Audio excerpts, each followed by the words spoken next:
more surviving, time to be thriving. Let's keep it simple, I'm done with trying. It's all aligning, oh, I can see it now.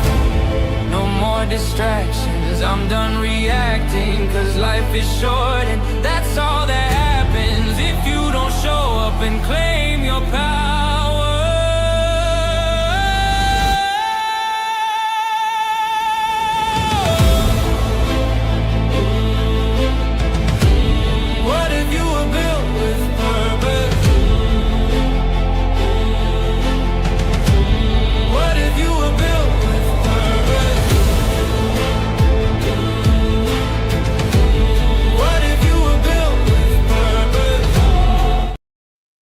What is up, Copper family? Guys, I am so excited for this. And they say AI, by the way, is scary. I'm like, you can't tell me that wasn't just a cool song. I put in the words and said, hey, create a song, and that's what it created. And after several attempts, but man, I love that song. It gets me pumped up for the show. But guys, I'm so excited to hear from Curtis. I have known Curtis for the past few years. He's become a good friend. What's funny is I was in church a couple of Sundays ago, and they were announcing, hey, if you guys want to learn this, and this, there's a seminar, and Curtis is going to be putting on. I'm like, I know Curtis. And I'm sitting here like, you guys need to go to this no matter what, like, because he's that good. Curtis today is going to talk about emotions, and how important emotions are, and understanding emotions and counterfeit emotions, because a lot of us thrive in counterfeit emotions. And I'm just excited for you guys all here. So with that being said, you guys kind of know what happens. Please put a Q in front of anything that you say that is a question so that I don't miss it. Curtis is going to give us 10, 15, 20 minutes of kind of what he does and what he has to communicate with. Then with that being said, then I'm going to answer any questions that you guys might have, or he is. I have several questions for him if you guys don't have any. But guys, you guys are absolutely going to love this guy. So I'm going to welcome in right now. And what is up, Curtis? Hey, Tyson. Thanks so much for having me. No, I appreciate it. And like I was saying, I feel like this is something special that everyone's going to get out of. It's a weird time. It's a Wednesday. Everyone's getting home from work and it's family. So we get a lot of people who are going to listen to this after. And it's just really, really cool that you are taking time out of your day to be with us. So thank you so much. You're welcome. I'm honored. I love what you're doing and so glad that we get to call each other friends. Right. Yeah, I thought it was funny. One of the leaders in the church was reading a letter, and it was talking about your seminar that you're putting for. I'm like, shut up. That's so cool. I know him. Is that the UCAP, the Utah Coalition Against Pornography? Yeah. On Saturday. Yeah. Oh, that's awesome. I thought that was so cool. But guys, Curtis, if you want to put the presentation on, and I'll let you go and let you do your thing so that everyone can. Okay, that sounds good. I will share the screen.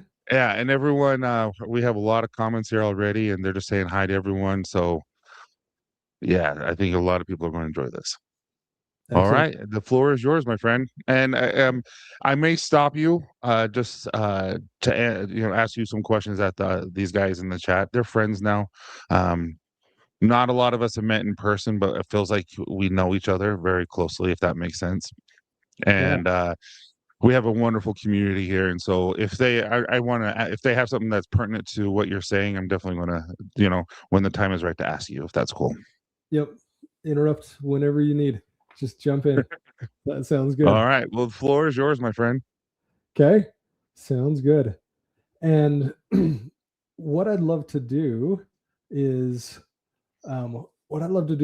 just dive into counterfeit emotions and this idea of what is a counterfeit emotion and why this is so important.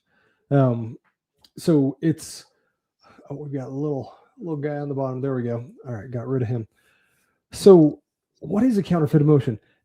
Have you ever just felt out of sorts?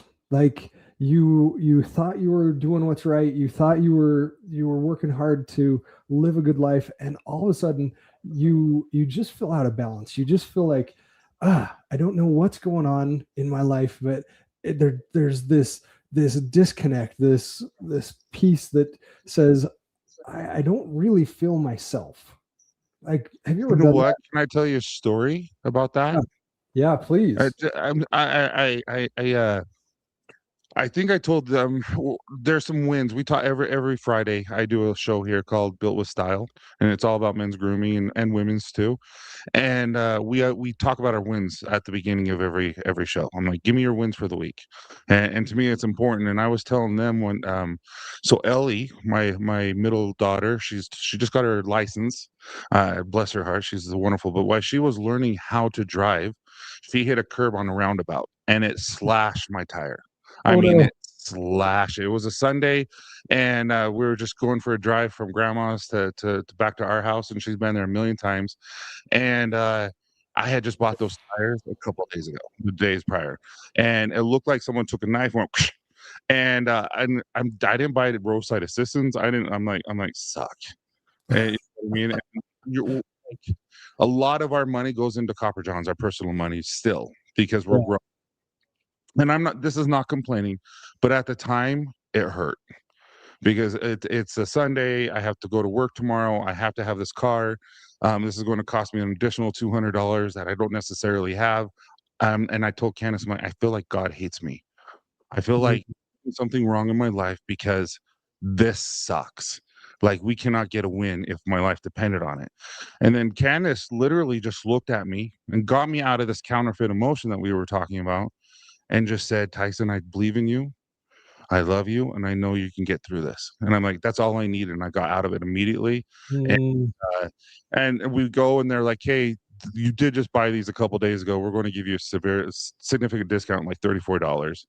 And I just oh saw these wow. things stack up from that, and it's just like you're talking about these emotions, and I'm like, dude, I just had an episode where I'm just like, I got out of it quick, but I got in there really quick, and it's just like how fast these emotions happen. So sorry to I just thought, Chris needs to know this because this is something that I just went through. And I feel like all of us in this chat has felt these before. Yeah. And that's the thing is we feel in the exact same way we breathe, meaning you can't turn either one off. There isn't a nanosecond in your life where you stop feeling. You always feel. There's always some emotion going on inside. That's how our bodies were created, was to feel.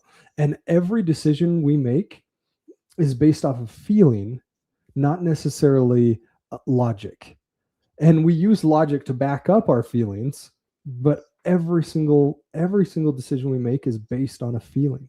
And so understanding those feelings, understanding those emotions is so critical, because if we can understand them, and then we can use them as our superpower instead of our kryptonite, then we're going to succeed in life. And not only are we going to succeed, we're going to succeed with peace, with joy. We're going to succeed in ways that we may not have even known were available to us when we start to understand what's happening inside. So, diving into what is a counterfeit emotion, if we look at the definition of a counterfeit emotion, it's an emotion that looks, acts, and feels like an authentic emotion, but creates a destructive pattern of disconnection in our lives. And that's really key, is understanding that it creates these destructive cycles of disconnection in our life. And I'll talk a little bit more about that. That brings up the point, well, then what's an authentic emotion? An authentic emotion is an emotion that serves us, an emotion that takes us where we want to go, so that we can progress, we can grow, we can find the one emotion that has no counterfeit. And we'll talk about what that one emotion is here in a minute. If anybody's got a guess, what is the one emotion that can't be counterfeited? Put it in the chat, and we'll see if anybody has I'm an actually idea. kind of curious because I think I got it wrong when you told me the first time. Yeah, let's see what everybody says. What's the one emotion that can't be counterfeited? Any ideas? It takes a minute for everyone like it takes like a couple seconds for the internet to like decide to tell us what. Oh, there we go. Grief, love. Here they come. They're rolling in. But those are the two so far that we got. All right. If you guys have any thoughts, throw them in there.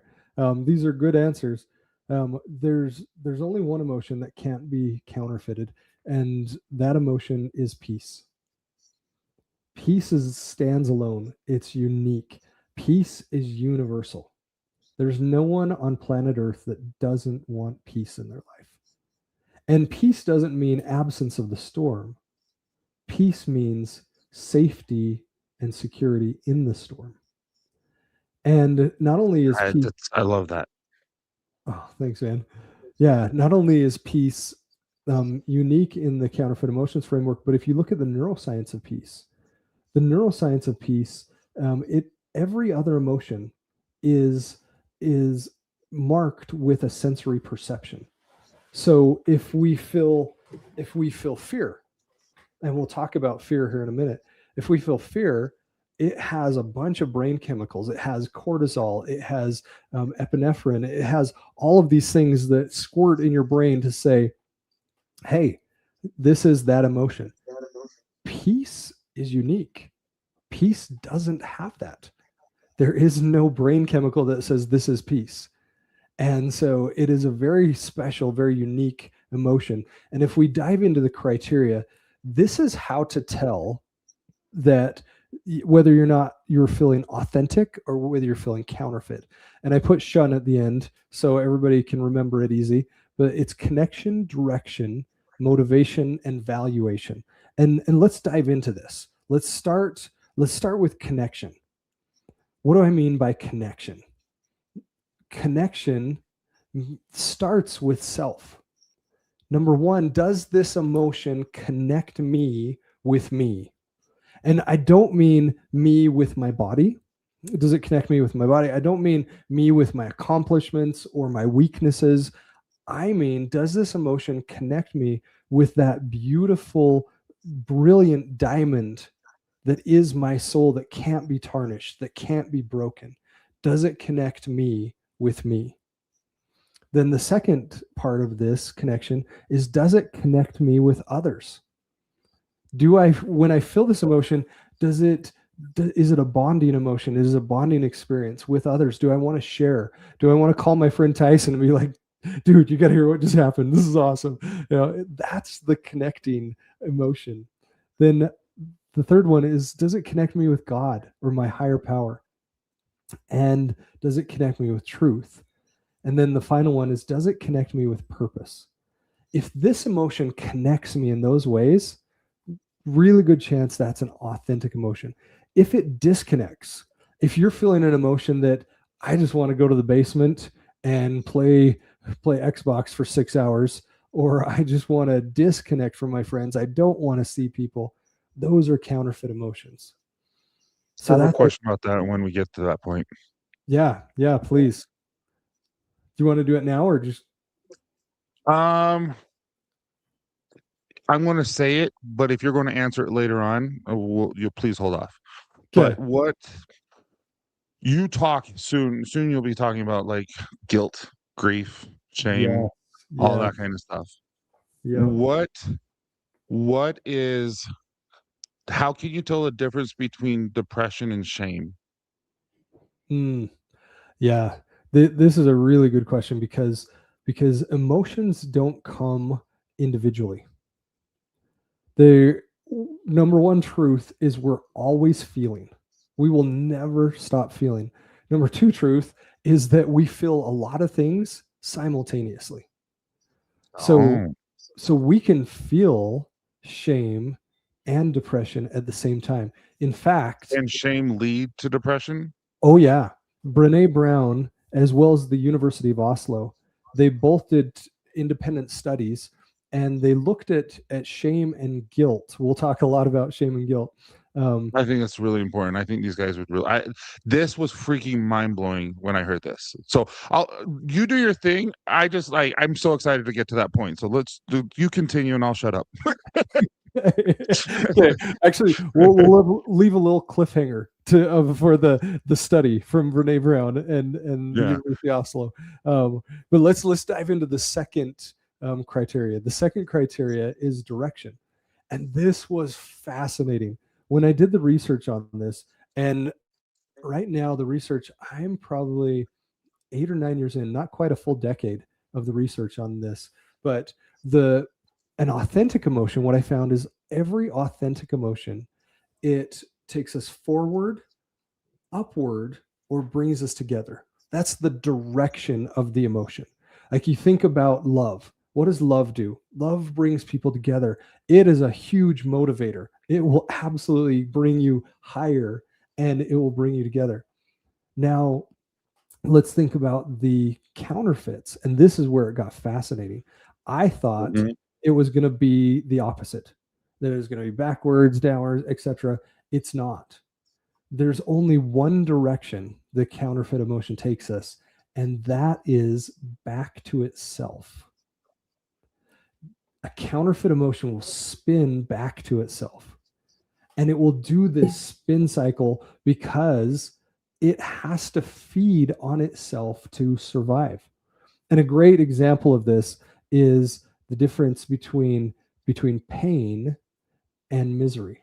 You see misery up there on the top, right? Misery is that Mhm. top circle. Everybody knows the saying, no pain, no gain, No game. right? Everybody also knows the saying for misery. Misery loves Company. company. Why? Why does misery love company? And why does pain take us to gain? Because pain is actually an authentic emotion. And I know that this one, like, people are like, wait, what? He just said pain is authentic. I was like, okay, time to click the end button. Like, it's like, but pain takes us somewhere. Pain actually has a really important purpose. There is no faster, more efficient way to grow than through pain. Pain is the fastest way to grow. And it's not like we go search out pain. It's not like we're like, hey, let's go put ourselves in really horrible situations. No, that's not what we do. But a truth of life, and it's this paradox, is that pain is a tool for growth. Pain is a tool for learning. Pain is a tool to elevate us to a different sphere. Now, you ask that same thing about misery. Misery loves company, right? Because Mhm. misery has to feed on itself or else it dies. If you don't feed misery with more misery, it will naturally just wither up and you'll stop feeling miserable. And this is really important. Misery has two base emotions. The first is blame, the second is shame. You want to live a miserable life, get into blaming people and get into shaming, whether it's shaming yourself or shaming others. That's the direct path into misery. And it just circles. Misery loves company because it wants people to complain with you. It wants people to be like, oh yeah, you're right, that was so horrible. And it just builds the more misery we give it. But we stop What blaming. if you blame yourself and not others? Same thing. Yeah. No, that's what I mean. It seems like a lot of my stuff is I blame me. I'm not blaming other people. I don't get. I really like. There's no jealousy. Maybe there's envy. Oh man, I wish I could do that, or that's. But jealousy is not a thing for me. But I blame myself. I'm like, I'm not there because I chose not to be. Like, it's my fault. I'm not good enough to do that. And I'm trying. I've tried really hard to change my mindset that way. I'm like, no, I can run a freaking marathon, and so I'm going to run a marathon. And, last year I'm like, there's no freaking way, but now I'm like, I'm going to do it. So there's things that I'm changing, but I used to just blame myself. Like, I'm fat. I eat a lot. I can't run this. Yeah. And and so it seems like that created a lot of shame in my life. Yes, absolutely. Because yes, blaming and shaming they go hand in hand, and that creates misery. That is misery. Yeah. Is and you think about when you're in that mindset versus the new mindset, the new Tyson that is just jacked and is going to run a marathon. and like measure I can't your. believe I posted it. By the way, I'm signed up. I'm doing the half, and then I'm going to come back Oh, and that's so cool. and we'll run through the finish line together. So, yeah. But you think I have 6 hours to finish it. That's all I say. I'm like, even if it takes me 6 hours, I'm happy. sweet, it's sweet. So, but you think about your life before when it was like, oh, I'm so dumb. I'm so fat. I can't do this. Who am I to ever think that I could help other men with their mental health? Like, that's a miserable existence. And that's the victim mindset. The victim mindset says, I'm going to blame everybody. I'm going to start right here. I'm going to start blaming me, and then it's just going to spread. And that is misery. And when we How was nice? Right next to misery, you have nice. How is nice a counterfeit emotion? ooh, okay, we need to dig into that one because this And you one, didn't. I've never talked to you about that, and I think that I didn't resonate or like see that last time because I was so into the misery because the misery and the anxiety made sense to me. I'm like, oh my goodness, but nice. I'm like, wait, what? right? Right. Yeah. It's like, wait, no. My mom and my teachers and my at church, everywhere, every school, Yeah. everybody said be nice. Mhm. And yeah, we're gonna get deep into that because I think that's actually maybe where we go with a lot of this because it is absolutely game changing. It will change your life if you stop being nice. And instantly, people, when I say that, a lot of people say, well, wait, what's the alternative? If I'm not nice, then I'm swinging the pendulum to the other side. And that means I have to be mean. Mhm. And the answer is no. The opposite of uncentered, if you're looking at this pendulum swinging back and forth, the opposite of uncentered is still uncentered. Mean and nice, they're both way up here on the pendulum and they take a ton of effort to hold up both of them. But when we stop the mood swings and we find center, that's where we find kind. And kind is the authentic Hey, version. just said that. The Busy Bee Collective, right on. You know it. Be kind, not nice. Yeah, and we'll dig into that a bunch. But the direction of the counterfeit emotion is just back to itself. Fear fuels fear. Anxiety breeds anxiety. Misery loves company. It just comes back to itself. Being caught in the nice guy trap, you just keep coming back. And so our second criteria is direction. Our third criteria is motivation. And if you look at the authentic, every authentic emotion is grounded in love and surrender. I call these meta emotions. So every single one is in love and surrender. And a lot of, especially men, when they hear the word surrender, they're thinking, wave the white flag, throw in the towel, I give up. No, that's the counterfeit. The counterfeit of surrender is resignation. Surrender says, I'm going to do my best and give God the rest. I'm going to do everything. So is that more like humility? Yeah, it's very humble. It's incredibly humble to say, I'm going to do everything I can, but then I'm going to stop trying to control the outcome. I'm the opposite of surrender is control. Dude, that's hard for a lot of people to not control the outcome. Yeah. And just let it happen. That's hard.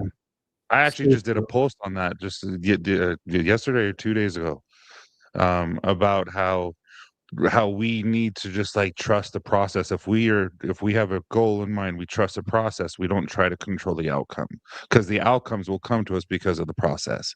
And I think, dude, that's perfect. I love what you just said. Yeah, thanks. And Beards and Blessed 7, we put in the book proposal Monday. So we're looking at a September date for the book launch. So thanks for saying that. That's awesome. Jordan's awesome. Right on, Jordan. If we look at the counterfeit emotions and what are the motivations there, let's see. Okay, guys, throw it in the chat. Let's see if we can get the chat working. What do you think the counterfeit emotions are based on? There's two emotions, two meta emotions that every counterfeit emotion has, just like the authentic had love and surrender. What do you guys think is the motivation behind the counterfeit emotions? Let's see if we can do this. I know there's a little bit of a lag. Yeah. I know I got every time you said what is a counterfeit emotion, I got it wrong.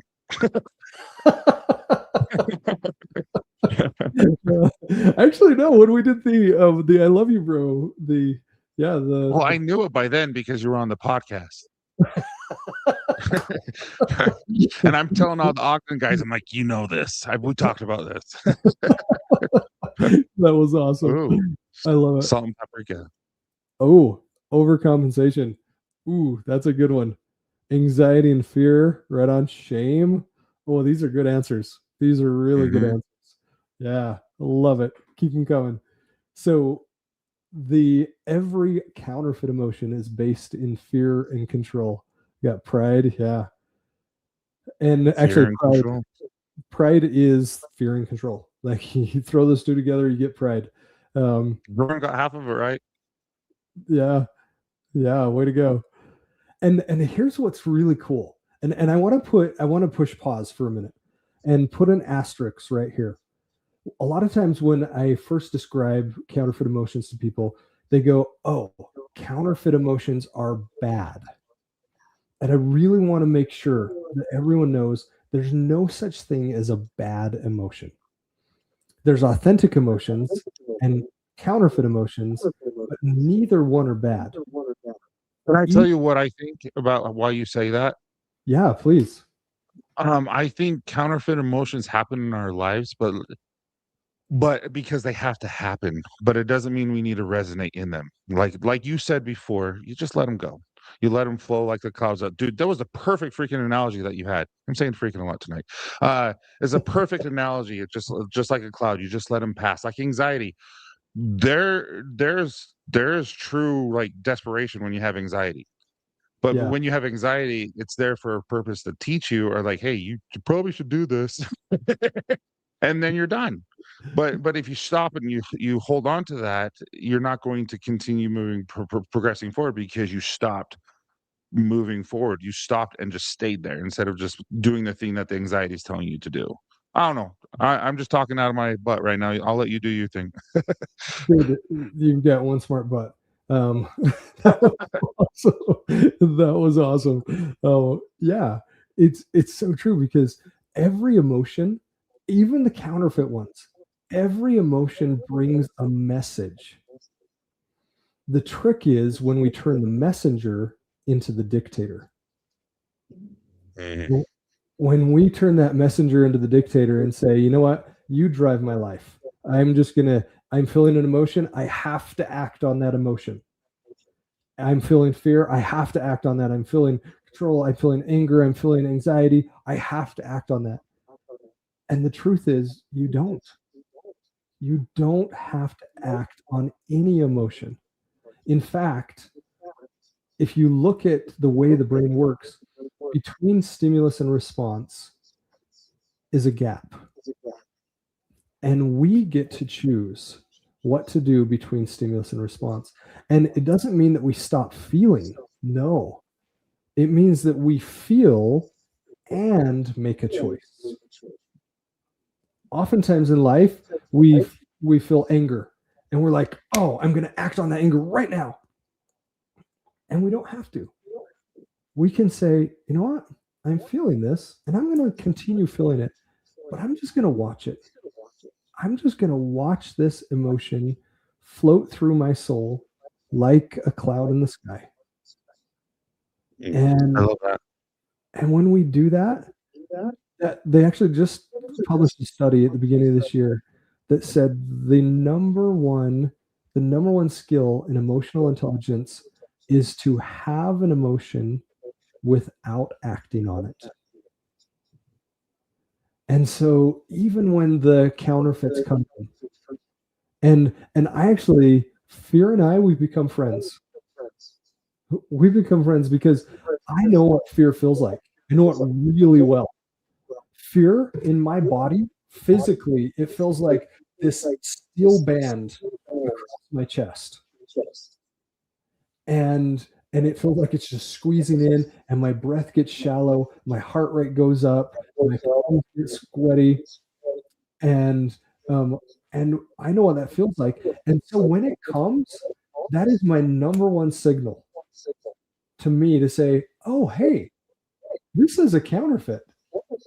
Mhm. I can recognize this as a counterfeit, and I can just watch that cloud float through the sky of my soul and do nothing about it, but just So watch. every emotion that either creates like you have to have the control or you have to have the fear is counterfeit. Let me make sure I understand that. Is that what you're saying?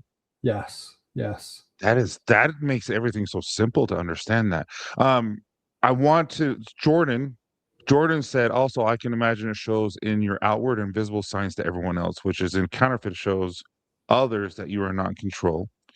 And then Kay says, will you please elaborate? Because as someone who has always bottled my emotions, I'm trying not to do so anymore. Oh, that's so good. Who is that, Kay? Okay, the Busy Bee Collective. Okay, awesome. And Thank you. I left a drink in the freezer and it's going to explode if I don't get it. So will you continue talking? Okay, go get your drink, and thank you guys for that, because bottling up emotions is called overregulation. So we want to be regulated, not dysregulated, and we want to make sure that if we're bottling up emotions, that the understanding is that's just as unhealthy as letting them underregulate and swing the pendulum to the other side. So I'm actually going to show a pendulum here in just a second, so we can dive into that a little bit more. But I love that you asked that question, because bottled up emotions, it turns out, are actually less healthy and turn into bigger explosions than underregulation. If we overregulate for too long, it goes back to the idea of trying to hold our breath. If we're overregulating and sticking these emotions in the steel box in our heart and just clamping it down as tight as we can, at some point it's going to explode. And so I love that you recognize that. I really love that. And and yes, when you feel counterfeit emotions, it shows. It shows. You might be trying to stuff it down and suppress it, but people can see it. People can feel it. You've actually got your heart actually produces an electromagnetic field. And when you feel an emotion, that field changes. And this isn't woo woo, mystic, whatever. This is science. Like you can go to the hospital and measure the electromagnetic field of your heart. It's called an EKG, and um, and you actually can measure it at home. Most people have a magnetic field about 3 to 6 feet, and we either attract or we repel people with the emotions that we're feeling. I know that's kind of a mind-blowing concept, but it's not only something people can see, but it's something people can feel as well. So the last criteria is divine worth. Every authentic emotion says, I'm divine, I have infinite worth, and you're divine, you have infinite worth. I truly believe there's no such thing as a bad person. I truly believe that. There are some really horrible actions, but I don't believe there's such a thing as a bad person. That we all have divine worth, every single one of us. And when we can see that in ourselves and then see it in others, it is an amazing level of connection that, that at times we may not even understand. Counterfeit emotions say we're worthless and This not. is why I want you to get into Yeah. because I not everyone believes in a higher entity like you and I do, and I understand that.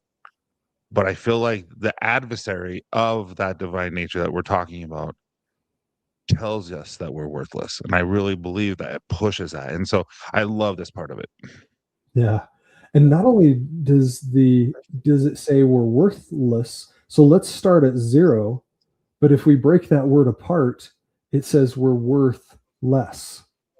So we're already at 0, but because my beard is not nearly as cool as Tyson's beard, then My beard is not nearly as cool as everyone in the chat. then I'm worth less. And because I can't bench as much as Tyson, I'm worth less. And because Salt and Paprika has this cool whatever, I'm worth. Do you have a truck, Salt and Paprika?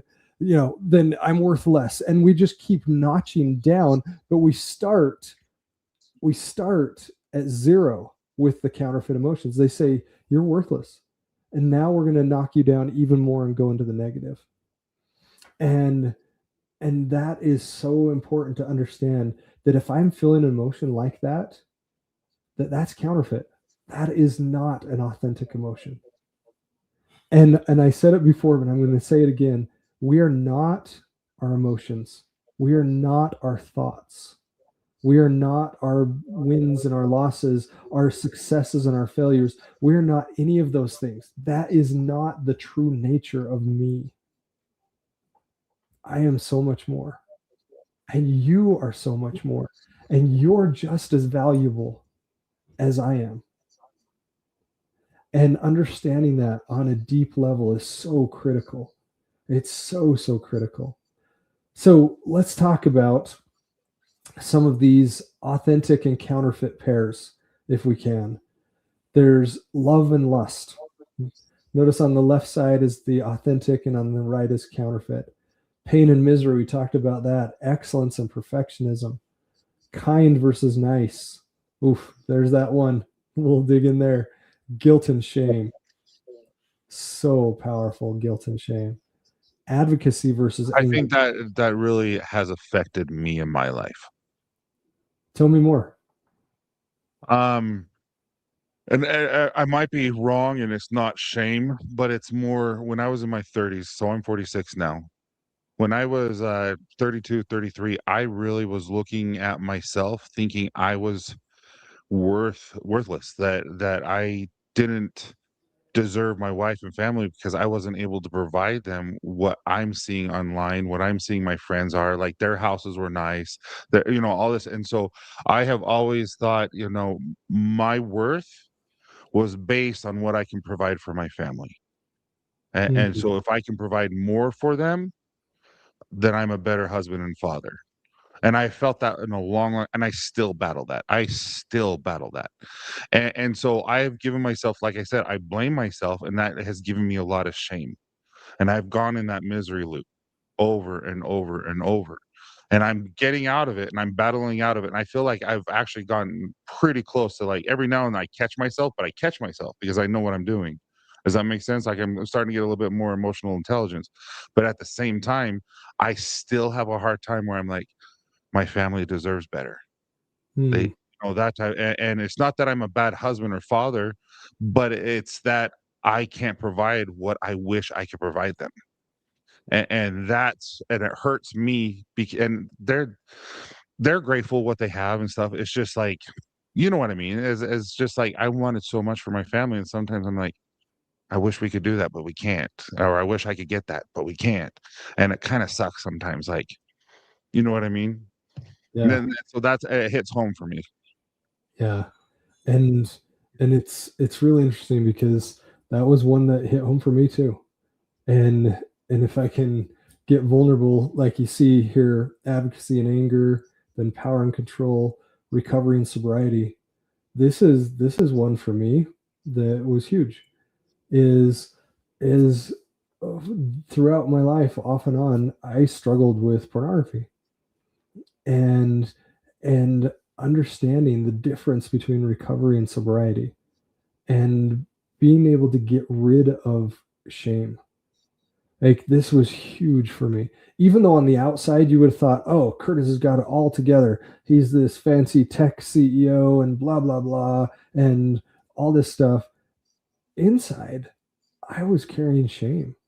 And I had this sobriety mindset.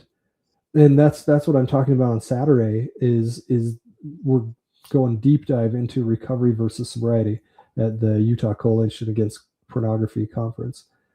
And not even believing, not even having any type of hope that I could recover, that I was just going to have to take this to my grave. And now I understand that that's a lie. The old adage, once an addict, always an addict, is such a lie. And if we get into the authentic, we get rid of the shame and get into guilt, it literally changes your life. It is amazing. It's so amazing. I saw a comment about confidence and hubris. Hubris is bravado. It's machismo. It's a Greek word that basically means, here comes my ego. And so that's the counterfeit there. Admiration and worship. This one's really important. Hope and expectation. What does confidence feel like? What is How do you know the difference between like dead serious? How do you know you're confident rather than cocky? Because I always battle that because I'm like, am I humble enough? Like, no joke. As I get older and stuff, I'm like, and as middle aged mayhem kind of takes off, and as dad boss kind of takes off, I always want to make sure that I'm humble enough and realize that I never want to get full of myself, and that's important to me because I always want to be able to just love everyone and never judge or anything like that. So how do you know when you're getting cocky rather than confident? Oh, I love that. So that goes back to that third criteria, motivation. What is the motivation of every authentic? So fear and control. If I want control, is that what you're saying? Yeah. Or fear that okay. Yeah. Fear and control is that cockiness, that bravado, that machismo, the hubris. Confidence, confidence is where surrender comes in. And it's so fascinating because you can have confidence, and you can see this in people. You can see this, that they have a confidence, they have a surety that they know, regardless of what's going to happen in the future, I'm okay. And it doesn't mean I'm better. It doesn't mean that I'm better than. It means I'm okay. And I know that I'm okay because I have created the skills inside of myself to be able to figure out whatever the situation is. So is what I'm feeling is that counterfeit because I'm feeling fear and wanting control that everyone knows that I'm not cocky? Isn't that a paradox? Yeah, I don't know. I don't know. That just like threw me for a loop. I'm like, okay, so what I'm feeling is a counterfeit. So what am I feeling? Yeah. And here's Is the that trick. shame? Here's the trick. Like with that cockiness, it does such a good job of counterfeiting, because you can do something great like run a marathon, right? And like you can go and do this great thing and have a confidence inside yourself that I'm going to make it to the end. I'm going to make it to that 26.2 mile mark. And the confidence says, yeah, I believe I can do this. Cockiness says, hey, everybody, look how cool I am because I can do this. And now I'm better than you. And now I'm this great guy. I can never imagine feeling that way. Yeah. And the trick is that when we get to that finish line with the marathon, we can feel an intense amount of joy. We can feel Dude, I cried when I ran the half. I remember so well. I was not expecting that. I loved it because we can experience joy with confidence. And as long as it's based in love and surrender, then it becomes authentic. As soon as it becomes like this control, like I need to tell everybody, I need to make sure everybody on the planet Earth validates me and tells me I'm of worth because I did 26.2 miles. Right. And that's the difference. That's what's so powerful. Yeah. And so I'll touch on just a couple more: joy and pleasure, but connection versus attachment. In family life, in business, in friendship, the goal is connection. The goal is connection. It's really interesting because I'm part of a mastermind group of CEOs and people that have had, have done a lot in their professional career. And every month we meet, and there's usually a presentation. And this one particular presentation this last month, They said, "What's your definition of success?" And at first I'm like, "Oh, I know what that is," because most of my life it was based on bank account and how many magazine articles were written about me and how many awards was I winning and blah blah blah. And I was like, that's not my definition of success anymore. My definition of success is surrender and connection. Oh, wow. My definition of success is how willing am I to surrender to this beautiful, chaotic, wonderful, hard thing called life? How willing am I to surrender to that? And how much connection can I make? And my definition of success has changed so dramatically. And connection is counterfeited by attachment, that I'm only of worth if I'm married. I'm only of worth if I have my awards or my magazine articles. I'm only of worth if I have this attachment. And if you look at the Buddhist philosophy, one of the core tenets of Buddhism is that all sorrow comes from attachment. And that can be attachment to a title, that can be attachment to a label, that can be attachment to an accomplishment. It may be attachment to a failure or attachment to shame. But we attach, saying that somehow my worth is dependent on this. And we think, oh, this is going to ruin the radio for everybody. And I apologize up front. I apologize that from now on, when you listen to the radio, you're going to hear this. But how many love songs are there that says, I'm nothing without you. I can't live without you. You are the reason for my life. You are the reason for, there's so many songs going through my head right now. and that's an unhealthy attachment that breeds codependence and breeds all of these things.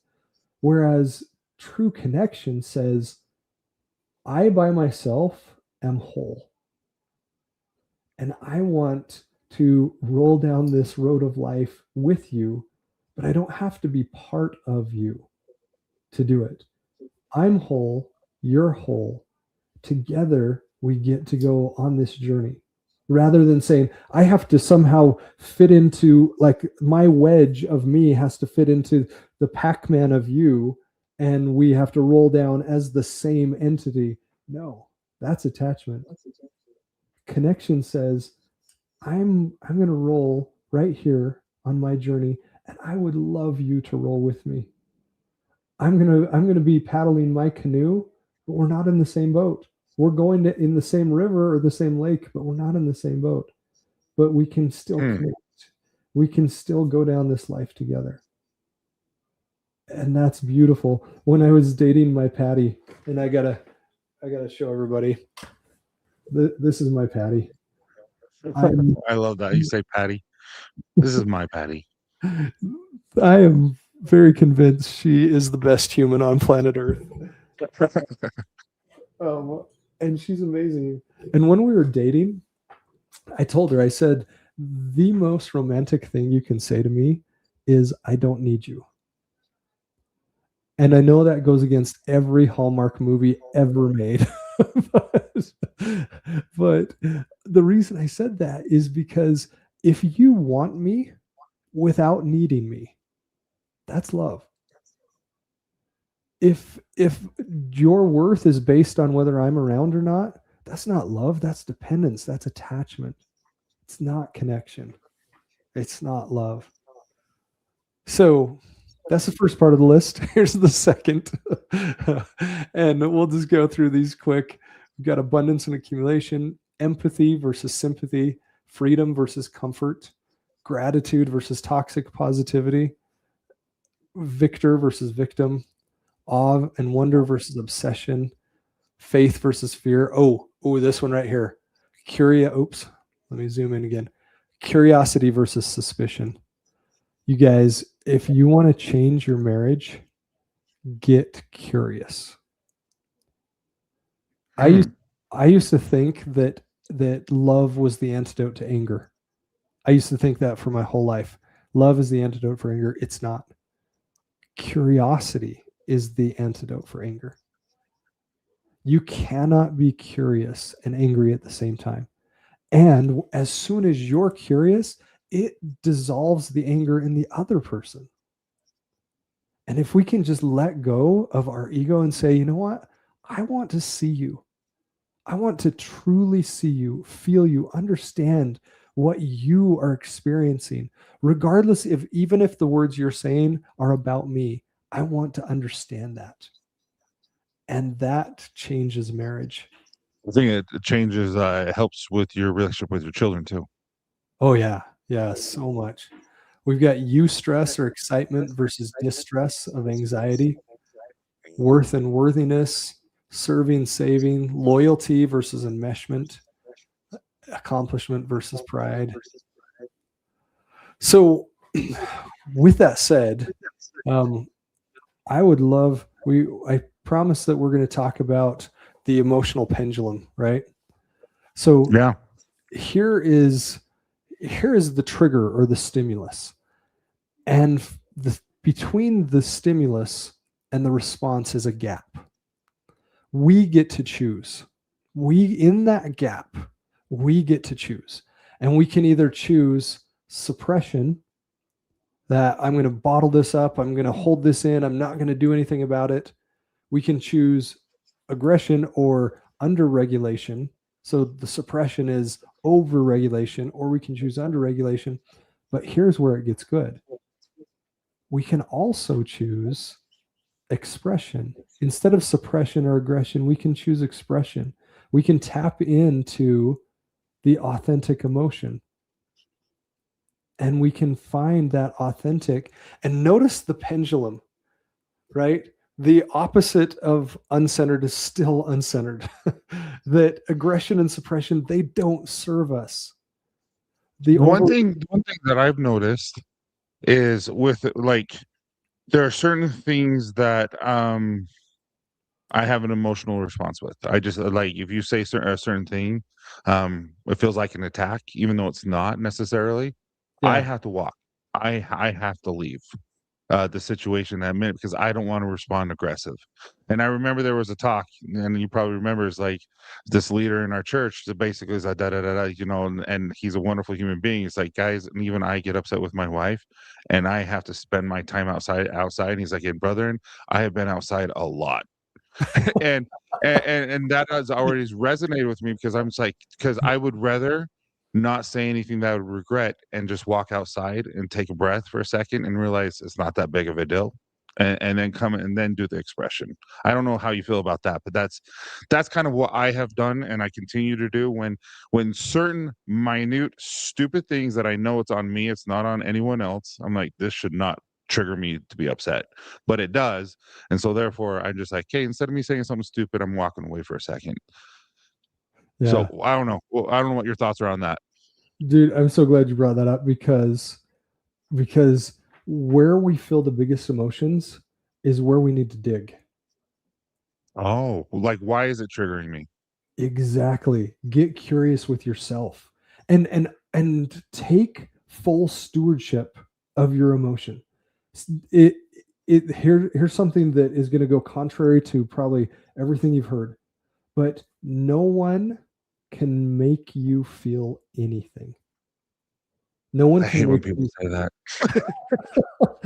no one can make you feel mad. No one can make you feel sad. No one can make you feel. That's ours. We are the stewards of our own feelings, our own emotions. That's us. And you think about this, we're like, well, no. If somebody hits me in the face, I have to get mad. Is it true? Do you have to? I think about Gandhi when he was burning papers in front of the British soldiers in South Africa. And the soldier walks up, hits him in the face with the butt of the gun, and he falls to the ground. And he stands up and he grabs some more of the documents, the papers, and throws him in the fire. And the guy hits him again. We don't have to. Our emotions are ours. And it's so funny because you can test this. Some people get mad at something and other people have no response to this because our emotions are ours. We get to own them. And here's the thing. We don't want to suppress them. And we don't when do you decide to defend yourself when it's I don't know how I don't know how to explain this, but like you're getting punched in the face. When do you decide that, hey, it's time to defend myself? You know, you know what I mean? Like yes. instead of saying like Jordan, I turn the other cheek, and Kenny's like walk out, and that's when you dig into how you feel, like all that. But when do you decide? Yes. Instead of saying, because like if you think about it, like anger is what's anger the counterfeit? Yeah, anger is the counterfeit of advocacy. Yep. So I just don't get this. This is mind-boggling right now, and normally I get it. You're telling me. You are telling me. This is my Nacho Libre accent. You're telling me. No, you're telling me like I shouldn't ever get angry, even if someone is mean to my children or or me defending my wife, like a robber comes in or so. I have such a hard time understanding this. I just want to make sure. Yeah. And this is critical. This is critical because anger is the counterfeit of advocacy. So if you think here, let's dive into this because we're going to go a little bit later, but I have a tax meeting at 7. Okay. So I'm going to text him while you're talking. I'm going to be a tad late. Okay. No, this is so good because anger is the counterfeit of advocacy. And here's another truth. Imagine each pair or dyad, each pair of emotions are twins. Okay. Anger looks and acts and feels like advocacy, but it creates that destructive cycle of disconnection, right?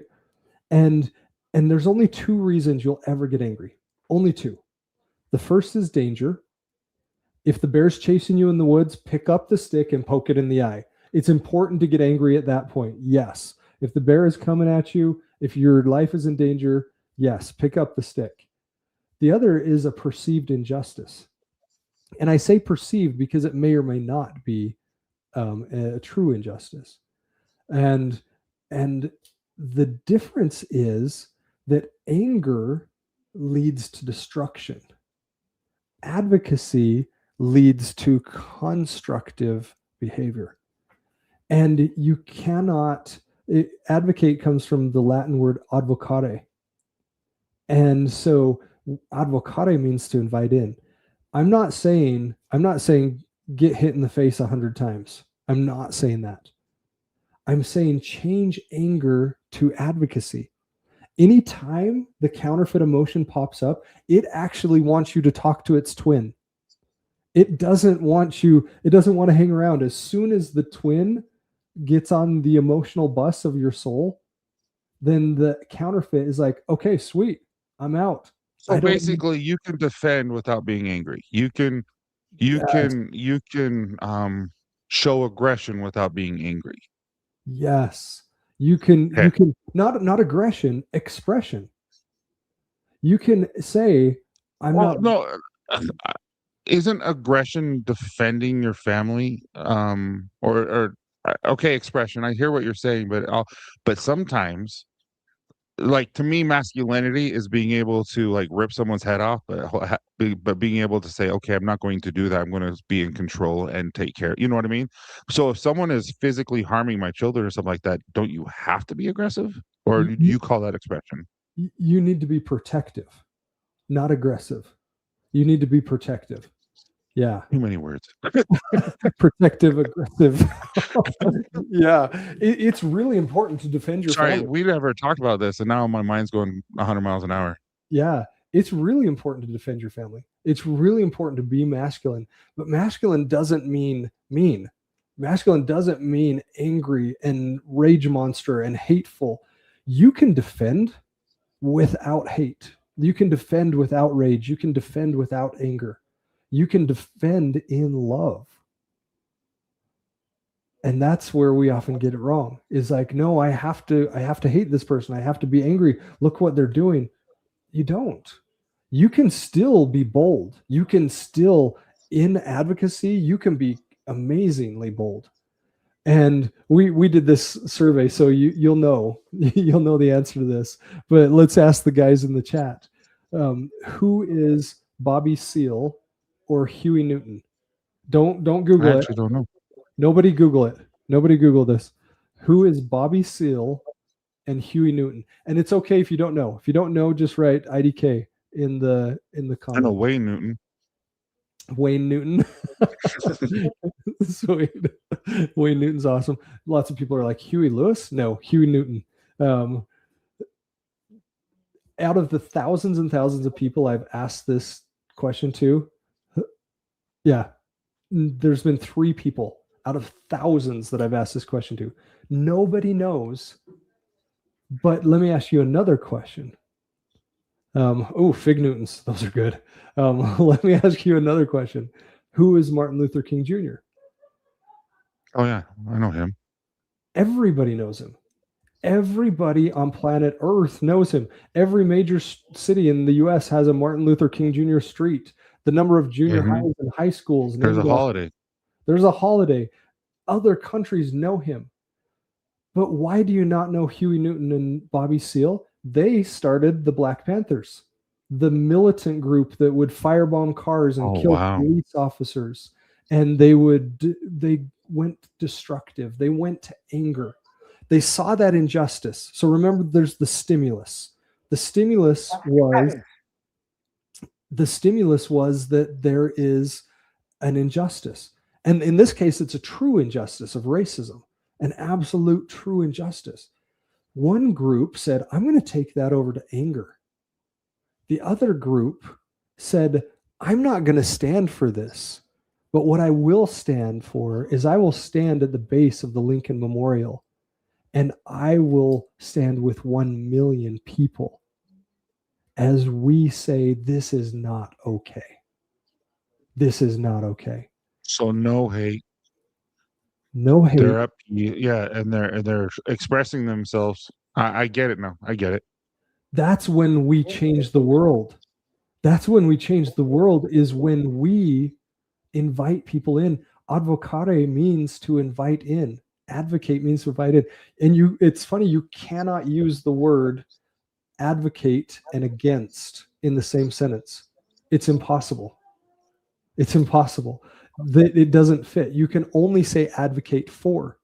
You can say fight against, you can say rage against, you can say hate against, but you cannot say advocate against. Because when you advocate not only. Shut up. That's a tidbit that I need to have right there. That is amazing. That was deep. Sorry, I really like that. I have to just tell you. That's all. I love you, brother.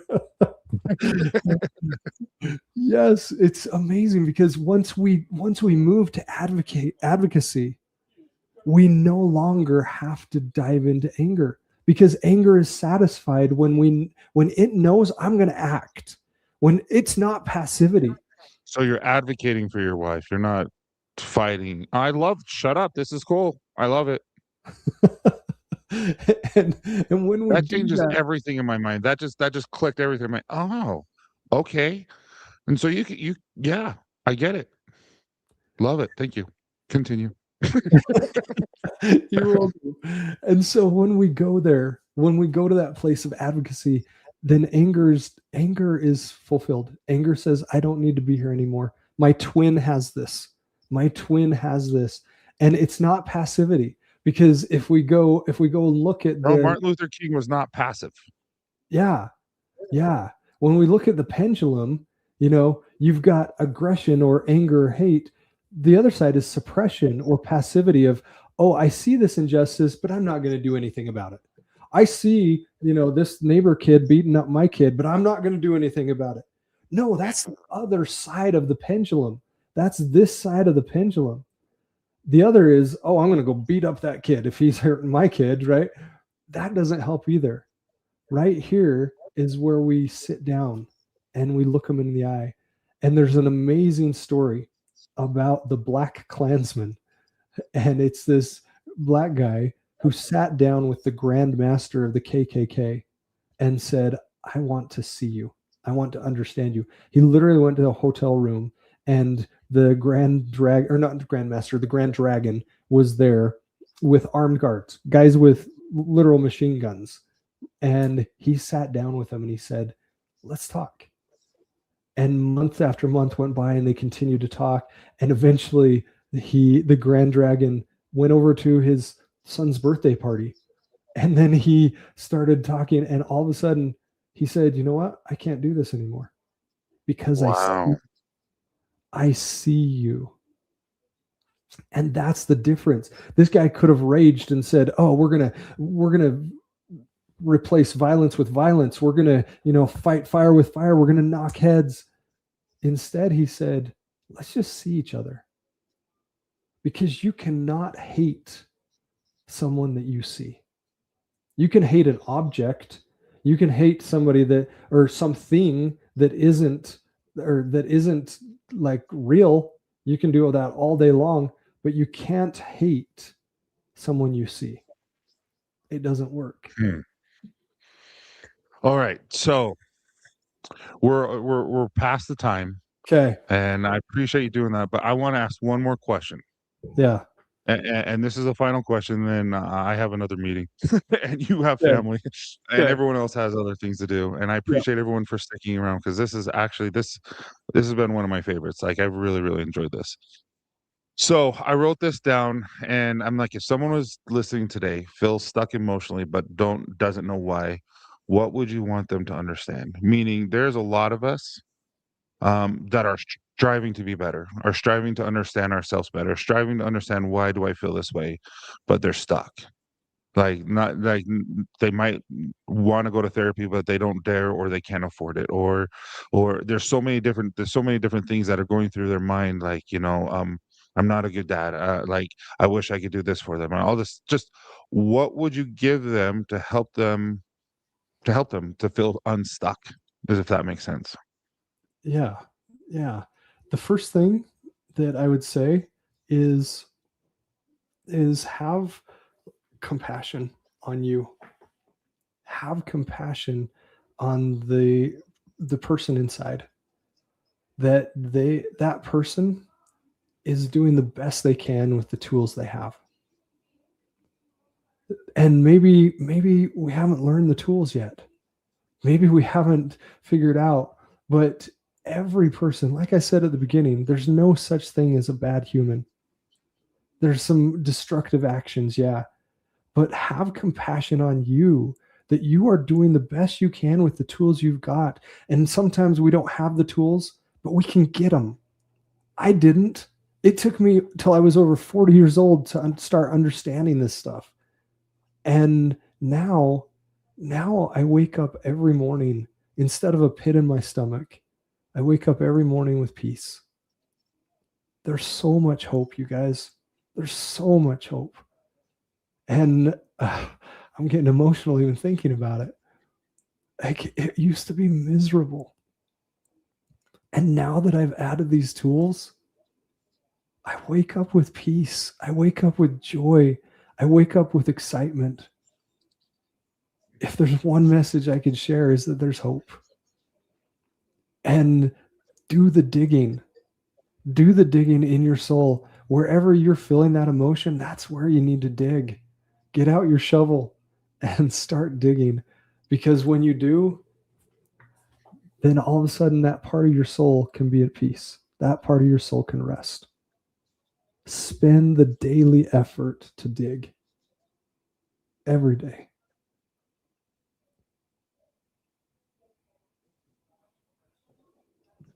I appreciate it. I'm just reading everyone's comments, and you definitely have affected a lot of people. You affected me. I learned a lot today. So thank you for being here, Curtis. And again, guys, here's one of Curtis's books. How do they find your books if they want to read your books? And then also, how do they get a hold of you if they need to like to take some of your classes or courses, or just, tell you thank you? Yeah, great way is Instagram. It's Authentic Curtis. That's been flowing on the ticker here. LinkedIn also, love LinkedIn. If you're struggling with pornography and want to join one of our recovery pro cohorts, please come join us. It will change your life. It will change your life forever. It will change your marriage. It will change your relationship with your kids. Please, like, I can't express it deeply enough. There is so much hope. Come join us. It's counterfeitemotions.com. Here, I'll just throw it in the chat. It's counterfeitemotions.com /recovery. And we're doing another cohort in April. So it's am I a part of that one? Did we decide? Yes, you are. Yes, for sure. I can't remember. I was supposed to do the last one before, but I decided to do the improv class. Yeah, for sure. For sure. Yeah, come join us. Come spend the time digging and come find peace. You guys, there's so much peace. It's there. It's there waiting for you. Come join it. Awesome. Well, thank you so much, Curtis, for being on. And everyone, thank you so much for being attentive and just asking him some amazing questions. And it means a lot that you were here, Curtis, and everyone else. So thank you so much. And again, we will be live Friday, 7 o'clock Eastern, with From Stumble to Style with just me. And bring your questions and we'll talk. Thank you, Curtis. Thanks, guys. Thanks, everyone. See you guys.